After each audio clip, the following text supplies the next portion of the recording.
반갑습니다. 초보자를 위한 튜토리얼 첫 튜터 오종현입니다. 오늘은 일반인들을 위한 맥북 구매 가이드 제 경험을 토대로 한번 준비를 해봤습니다. 일단 맥북은 4가지 종류가 있습니다. 첫 번째 맥북 에어가 있고요. 13인치입니다. 그리고 맥북은 단종된 것 같아요. 뭐 새로 나올 수 있겠지만 맥북이라는 건 현재 라인업에서 존재하지 않고요. 맥북 프로가 있는데 맥북 프로도 화면 사이즈에 따라서 이렇게 나눠집니다. 그리고 CPU 사양을 한번 넣어보면 맥북 에어는 M1이고요. 맥북 프로 13인치도 M1이고요. 14인치는 M1 프로, 16인치는 M1 프로도 있고요. M1 맥스도 있습니다. 자, 그리고 차이점을 한번 보면 맥북 에어는 펜리스고 굉장히 얇다. 맥북 에어를 제외하고는 모두 다 펜을 가지고 있고요. 터치바를 13인치 M1은 가지고 있고 14인치는 미니 LED 그리고 다양한 포트 그리고 16인치도 동일한 특징들을 가지고 있습니다. 만약에 여러분들이 일반적인 사무 업무 엑셀, 인터넷, 파워포인트, 키노트 뭐 등등등등 대학생까지 포함해서 일반적인 컴퓨터의 활용이라면 맥북 에어 추천합니다. 그리고 넷플릭스, 유튜브 시청하는데도 맥북 에어 괜찮아요. 저는 메인이 아이맥을 쓰고 있고 서브 노트북으로 주로 활용을 하는데 배터리가 특히 오래 가기 때문에 너무 마음에 듭니다. 그리고 M1의 첫 버전이기 때문에 혹시 망할 수도 있잖아요. 그래서 애플이 굉장히 저렴하게 내놓은 편입니다. 그래서 가성비가 굉장히 좋고요. 간단한 동영상 편집을 파이널 컷과 한다면은 4K 영상도 무리 없이 돌릴 수가 있습니다. 그리고 여러분들이 궁금해하시는 인터넷 뱅킹, 홈택스 그리고 국가의 다양한 사이트들까지 맥북에서 현재 다 열리고 있기 때문에 여러분들이 생각하시는 일반적인 컴퓨터 사용은 맥북 에어로 충분하고 지금도 엄청나게 빠릅니다. 그렇기 때문에 맥북 에어를 추천을 드리고요. 그러면 맥북 에어 살 때는 뭐 사는 게 좋으냐? 애플 공홈인데요. 여기에서 맥북 에어 가볼게요. 그리고 혹시 여러분들이 대학생이라면 교육 할인 한번 추천드리고요. 자, 여기 들어왔습니다. 색깔은 골드가 있는데요. 이 골드는 현재까지 맥북 에어에만 존재합니다. 129만짜리가 있고요. 163만원짜리가 있는데 차이는 크게 GPU 코어 숫자랑 메모리 숫자인데요. 일단 우리 주로 하는 게 이런 거 하려고 하잖아요. 그러면 굳이 GPU가 엄청 좋을 필요는 없습니다. 다만 맥북 에어에서 동영상 편집을 하실 분들이라고 하면은 코어를 좀 큰 거 사는 것도 좋은 생각이라고 보지만 이 동영상 편집이 주가 되고 이걸로 밥 벌어먹고 산다. 아니면 굉장히 복잡한 동영상을 편집한다.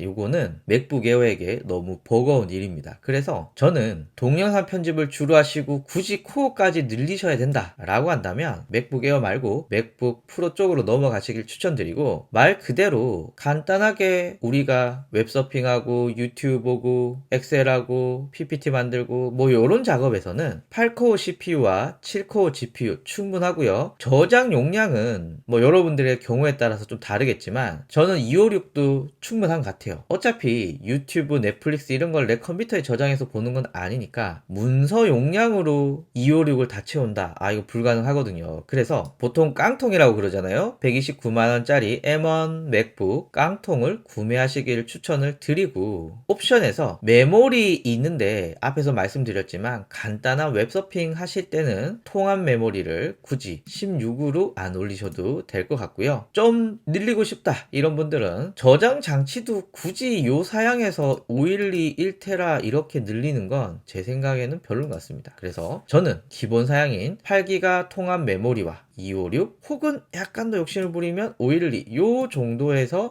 구매를 해 주시는 것을 추천을 드립니다. 그래서 정리하면 맥북 에어는 M1의 깡통 버전인 8코어 CPU에 7코어 GPU 그리고 256을 129만원에 구매하시는 걸 추천을 드리고요. 요건 쿠팡에서 보면은 한 이 가격 되더라고요. 그러니까 어차피 옵션 변경 없이 사시는 거 쿠팡 혹은 딴 데도 있는데 제가 볼 때는 쿠팡이 제일 저렴한 것 같더라고요. 그래서 구매하시기를 추천드립니다. 아마 제 영상을 보시는 대부분의 분들은 맥북 에어 13인치 M1을 구매하실 가능성이 크다고 보여지고요. 여기서 잠깐 M2는 언제 나올 것인가 여기에 대해서는 제 개인적으로 2020년 10월 즈음에 나오지 않을까 생각을 합니다. 그러니까 대략 1년 정도 남았네요. 그래서 1년을 존버하느니 저는 구매할 것 같습니다. 자, 이제 맥북 프로로 한번 가볼게요. 일단 복잡한 동영상 편집이나 뭐 로직 같은 엑스코드 같은 그런 전문적인 프로그램들, 그리고 무엇보다 맥북으로 돈을 버는 사람들, 이분들에게 저는 맥북 프로를 추천을 드리는데요. 일단 제거하고 갈 녀석이 있습니다. 바로 13인치 M1 터치바 맥북입니다. 맥북에 맥북 프로, 여기에 13형 모델이 있죠. 여기에 비교가 나오는데 여기 보면 터치바 있습니다. 그런데 더 최근에 나온 14형, 16형에는 터치바가 없어졌어요. 그러니까 구시대적인 유물이기도 하고요. 무엇보다도 칩이 M1인데 앞에서 말씀드렸지만 복잡한 동영상을 혹은 좀 더 전문적인 작업을 M1에서 한다는 건 좀 쉽지가 않아요. 그래서 13인치 터치바는 날려줍니다. 굳이 프로를 사면서 13인치 이건 별론 것 같아요. 자, 그러면 요렇게 나오는데요. 제 생각에는 여러분들이 밖에서 작업을 많이 하고 외장 모니터를 쓰신다 라고 하면 14형 추천을 드리고요. 주로 집에서 작업을 하는데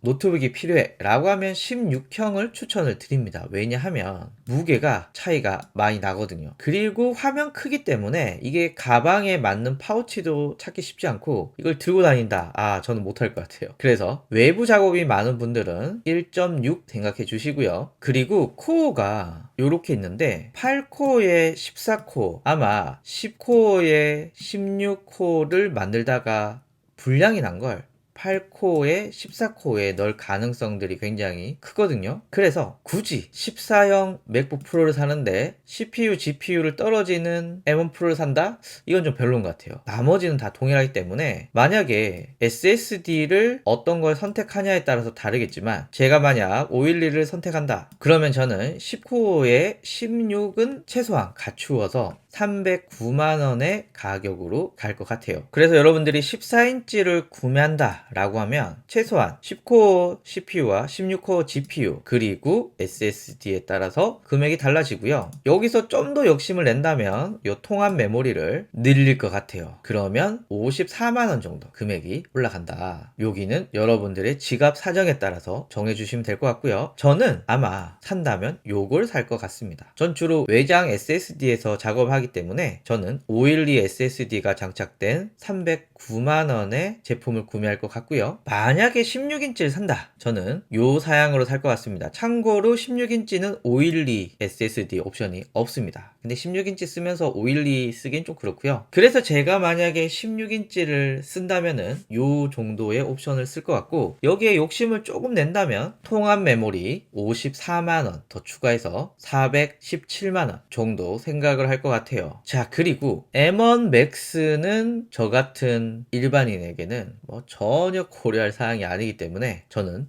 건너뛰겠습니다. 그래서 정리하면 이렇습니다. 아마 제 영상 보시는 분들 중에 전문적으로 뭔가 동영상 편집하시고 엑스코드 돌리시고 로직 돌리시고 이런 분들은 다 자기가 알아서 구매할 거라고 생각이 들어요. 그럼 제 영상을 보시는 분들은 이번에 맥북 나왔는데 사볼까? 아니면 내 평생에 맥북 처음 사용하는데 뭐 사야 되지? 이런 분들이 많으시잖아요. 그런 분들은 고민하지 마시고 그냥 13인치 M1 깡통 버전을 사시길 추천을 드리고, 이거 쓰다가 좀 버벅대고 좀 느리다 라고 하면은 한 1, 2년 후에 새로운 M2, M3를 구매하시면 될 것 같고, 제 개인적으로 여러분들이 뭔가 복잡한 작업을 하지 않으면 웬만해서는 야 이거 느리다 이런 생각은 들지 않으실 겁니다. 그래서 저와 여러분들 같은 일반인은 맥북 에어 깡통 버전 가장 좋다, 결론은 이것입니다. 감사합니다.